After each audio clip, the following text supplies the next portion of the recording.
Yo, what's going on, Dragon Ballers? Welcome back to another video. This time we're going to talk about how the new Zamasu and Vegito archetypes are going to influence Dragon Ball Super card game. Just a quick disclaimer, I do kind of wish that I could separate these more by their respective archetypes. I wish I could find a better way to do a Vegito and a Zamasu video separately, but the way that the current card sorting databases work, especially on the Dragon Ball Super card list website, I can't really find a way to separate them well and get all the cards in one go. Like if I go by set 7 and then I go by just all blue cards, I don't get to see all the yellow cards that go in the archetype because it's a dual color archetype. And this way I also get to talk about the cards that aren't part of an archetype.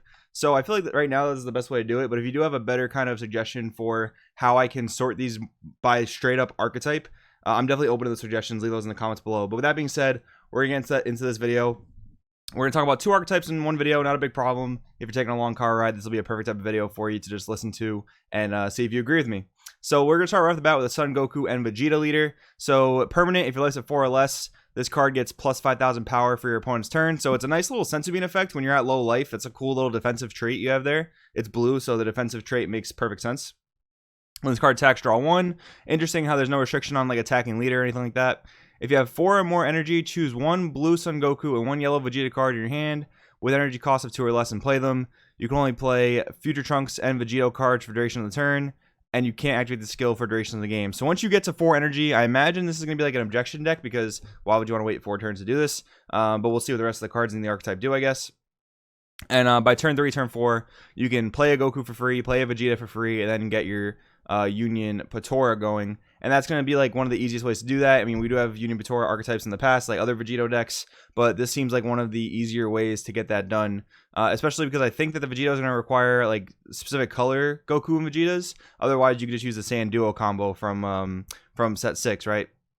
So this is an Awaken at 4 or less life and draw 1 card. So interestingly enough, it's going to be kind of weird to hold your Awaken off in this deck, but I guess you do want to get the most out of that Activate main because it's not like you're an untapped leader. You don't have like a quote-unquote huge tempo turn, but I guess the fact that you can play cards for free is a huge tempo turn. So the plus 5 on the 4 or less life makes a lot of sense. So we have Super Saiyan Blue Vegito Energy Eruption. When this card attacks, draw 1. Auto once per turn. When you combo with 1 or more battle cards with a combo cost of 1 in your energy, using a skill, choose up to 1 of those battle cards, and when the battle ends, the chosen card return to the owner's hand instead of being placed in the owner's drop area. So that's pretty solid. There is like kind of a big problem with the Vegito boss monster, which we'll see in a little bit, that it rips your own energy to do its play. And I guess this is a nice way to basically not neg on those cards. It coming back to hand, I can see being kind of helpful, but honestly, losing all that energy, I can see being an issue. But regardless, we'll continue on. We got to see the rest of the archetype. But first, we got to go to Goku Black and Zamasu. So another team-up archetype. When this card attacks, look at the 5 cards at the top of your deck. Choose 1 blue or yellow Goku Black or Zamasu among them and add it to your hand. Then shuffle your deck. So always a little bit iffy when you don't just straight up draw a card. You know, you get a selective search, but if you whiff, it's going to kind of suck. So that's just something to keep in mind. When your opponent has 3 or more energy, you may draw 1 card, choose 1 of your energy, switch it to active mode, flip this card over. So funnily enough, there's, I believe the King Vegeta leader also awakens this way, and someone made a comment that like you can kind of stop your opponent from awakening. Like if you're playing Green Broly, you really don't need more than 2 energy, so you can just kind of sit on 2 energy and your opponent can never awaken. But to give the benefit of the doubt, this archetype does have ways to ramp your opponent, so they will eventually get to that energy point. Fuse Zamasu Supreme Strike. When this card attacks, look at the 5 cards and add another Goku Black or Zamasu blue or yellow to your hand. So the same as the last side. When this card attacks a leader card, this card gets minus 5,000 power for duration of the turn. Kind of interesting that they felt like they needed to do this to balance it somehow. Very, very interesting. Activate main once per turn. If your opponent has 8 or more energy, choose 4 cards from your opponent's life, place them at the bottom of the deck in any order. So that's basically your win condition. It's almost like an alternate win condition, almost like Mill or Victory Strike. You're trying to ramp your opponent up and then basically rip through 4 of their life. I can see this being a problem against Skillless though, because they can awaken to 6. Activate main once per turn. Choose 1 of your opponent's battle cards and return it to the owner's hand. So pretty cheap removal, which is nice. But in my opinion, that's the only nice thing about the leader. We got to see what the rest of the support does. But as of right now, I'm more sold on the old Zamasu leader, and definitely not this one. The cheap removal is nice, but the potential of whiffing on your pluses is it's pretty rough for me to want to say I like it. Son Goku the Sweeper. 2-drop 15k. The 2-drop 15k stat is really solid. The 15k on 2-drop is really strong. When you play this card, choose 1 card in life, add it to your hand. If you do, choose 1 of your opponent's battle cards with energy cost of 4 or less, return it to the owner's hand. So we've got a little bit of self-awaken and a removal option and a 15k beater. Not too bad. Probably going to be a mainstay in this Vegito deck. Saiyan Bloodline Son Goku. We got a 1-drop. When you play this card, look up 3 cards top of your deck. Choose 1 blue or yellow Saiyan among them, add it to your hand. They're going to place their remaining cards at the bottom of your deck in any order. So we basically have a 1-drop filter card. And we have Undying Spirit Son Gohan. So a random future Gohan. I love the character though, so I'm glad they included it. So it's a counterplay, but if you have a multicolor card in your energy, reduce the energy cost of this card in your hand by 1.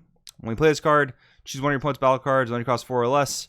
Return it to the owner's hand. Then if it's your opponent's turn, choose one of your blue energy and switch it to active mode. So I gotta say, I think this card is not very good at all, because 1, it puts the card back in your opponent's hand, and they basically can just play it again next turn depending on how powerful it is. And 2, they're gonna get any enter play effects that the card had, I believe, because it doesn't say instead of playing it. Like I think your wide open does, but we'll see that I guess when we get there. But like I said, I don't think this card's gonna stop any of those effects from activating. Not a huge fan of this card, to be quite honest, even though it's one of my favorite characters.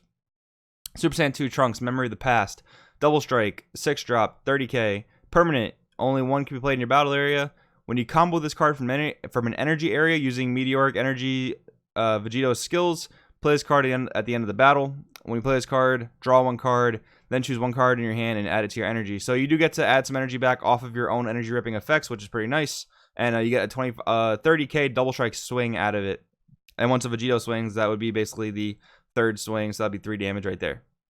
The beautiful signature card, Trunks Fighting the Darkness. We've got a 1-drop. Auto, when you play this card, choose 1 card in your hand and place it in the drop area. If you do, choose up to 1 yellow Super Saiyan Blue Vegeta with energy cost of 2 and 1 Son Goku the Sweeper from your deck, add them to your hand, then shuffle your deck. So I believe the Super Saiyan Blue Vegeta is a vanilla, and then the Sweeper. So you get the selective search, which is nice. It means you're going to basically always hit your curve, and you're always going to have targets to play off of the leader effect on the backside, right? And there's also, I can see being good in like a blue-yellow skillless deck if you do decide to play like the Sweeper and the vanilla Vegeta.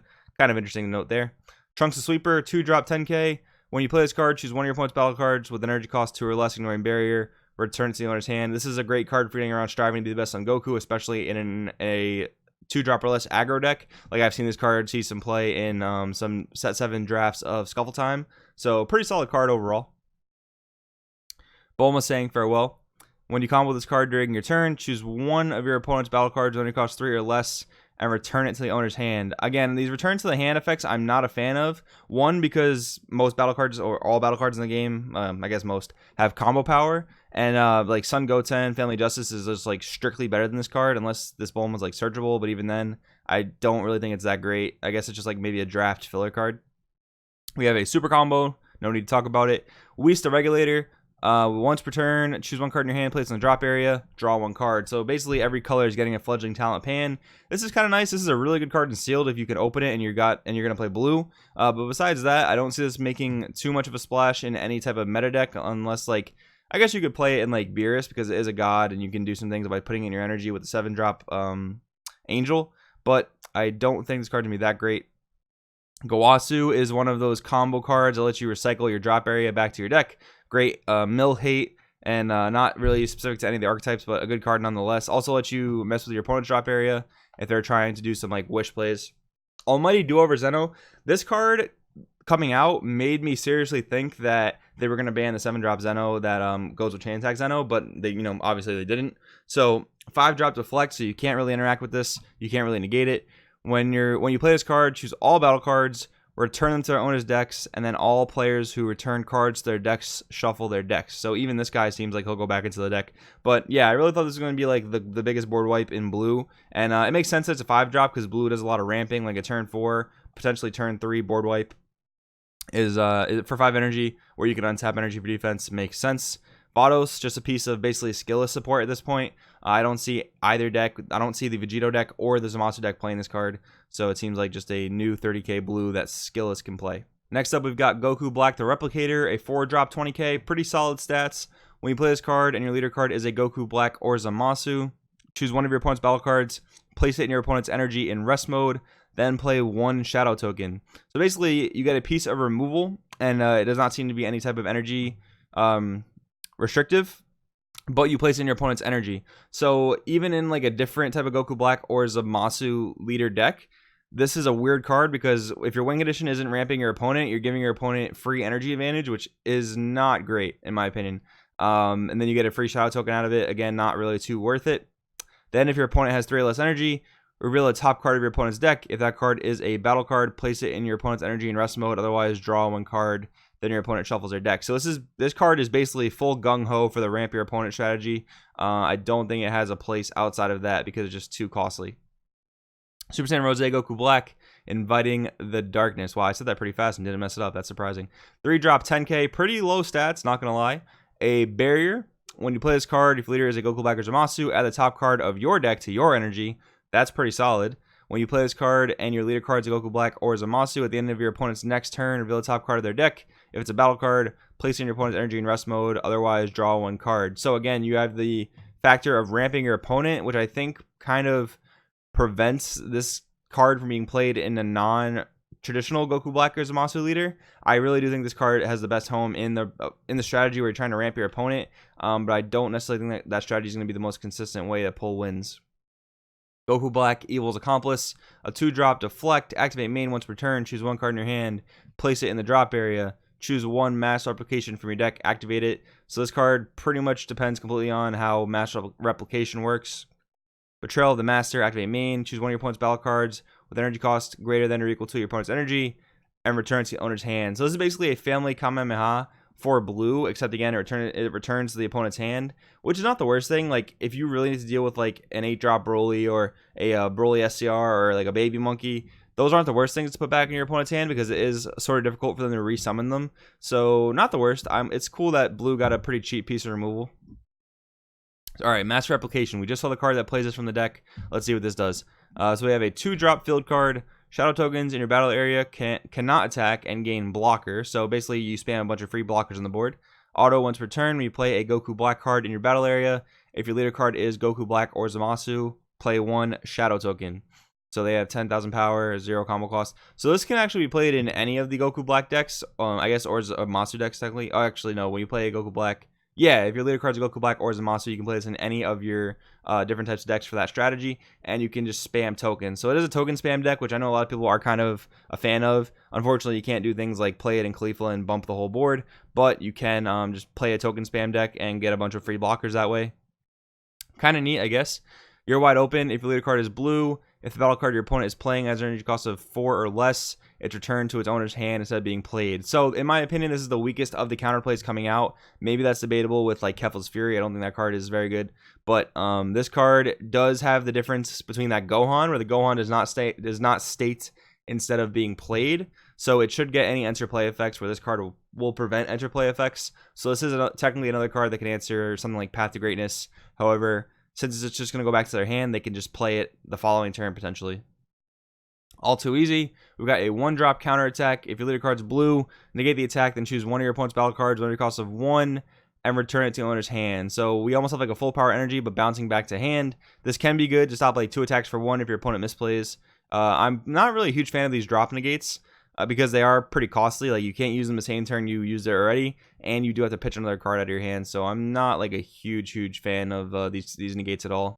All right, now we're coming into some of the yellow cards for the archetypes. We got the Super Saiyan Blue Vegeta, basically just some skill support, and you can also play it with the Vegito's effect.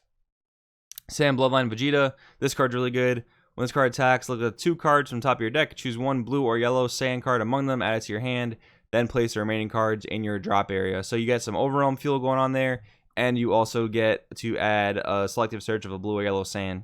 Pretty solid. Another free target to play off of the Goku and Vegeta leader.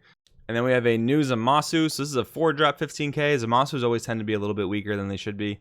So it's indestructible. We haven't seen this card text in a while. This card cannot be KO'd by your opponent's card skills or battle, and does not leave the battle area. So I think that means it also can't be removed by your own skills, if I'm not mistaken.